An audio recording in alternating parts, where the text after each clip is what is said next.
திரு செங்கோட்டையன் அவர்கள் அதிமுகவில் ஒரு மூத்த தலைவர்.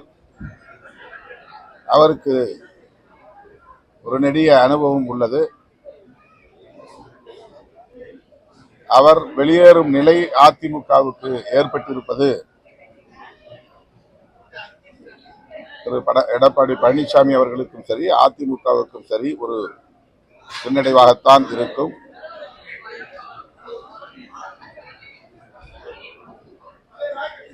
தனிப்பட்ட முறையிலே தன்னிச்சையாக திரு செங்கோட்டையன் அவர்கள் இந்த முடிவை எடுத்திருந்தால் அதிலே நாம் எந்த கருத்தையும் சொல்வதற்கு இல்லை. ஆனால் இதன் பின்னணியில் பாஜக, RSS ஆகிய அமைப்புகளின் கைகளும் நீண்டிருக்குமா என்கிற கேள்வியும் எழுகிறது. ஏற்கனவே அவர் பாஜகவினர் தான் என்னை டெல்லிக்கு அழைத்தார்கள் என்று ஒப்புதல் வாக்குமூலம் கூறியிருக்கிறார். நான் தொடக்கத்திலிருந்து ஒரு கருத்தை பதிவு செய்து வருகிறேன். அதிமுகவை பலவீனப்படுத்துவதை ஒரு செயல் திட்டமாகவே கொண்டு பாஜக செயல்பட்டு வருகிறது.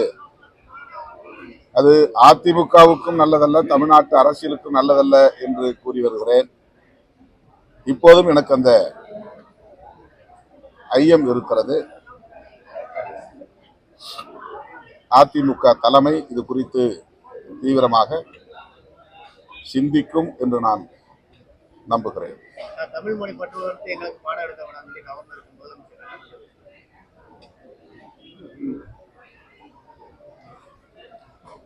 ஆளுநர் திரும்ப திரும்ப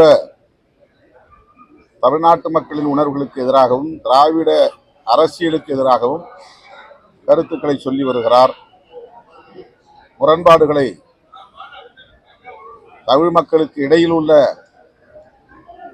பாகுபாடுகளை வைத்து அரசியல் முரண்பாடுகளை வளர்த்து வருகிறார். அவரை திரும்ப பெற வேண்டும் என்று இந்திய ஒன்றிய அரசுக்கு நாம் பலமுறை வலியுறுத்தி இருக்கிறோம். ஆனால் அவரை பயன்படுத்தி இந்திய ஒன்றிய ஆட்சியாளர்கள் தமிழ்நாட்டு அரசியலுக்கும் குழப்பத்தை ஏற்படுத்துவது கவலை அளிக்கிறது. ஆளுநரின் கருத்தை முதல்வர் கண்டித்திருப்பது வரவேற்கத்தக்க ஒன்று. அதை வழிமொழிகிறோம். ஓபிஎஸ் தரப்புல இருந்து ஒருத்தர்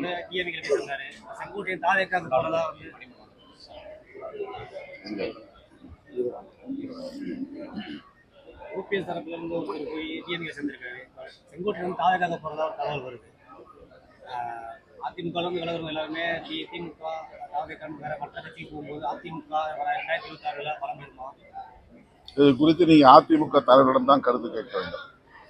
சுதந்திர போராட்ட வீரர் திரு பொல்லான், மறைந்த தியாகி பொல்லான் அவர்களின் நினைவு மணிமண்டபத்தை மாண்புமிகு முதல்வர் அவர்கள் திறந்து வைத்திருப்பது மகிழ்ச்சி அளிக்கிறது.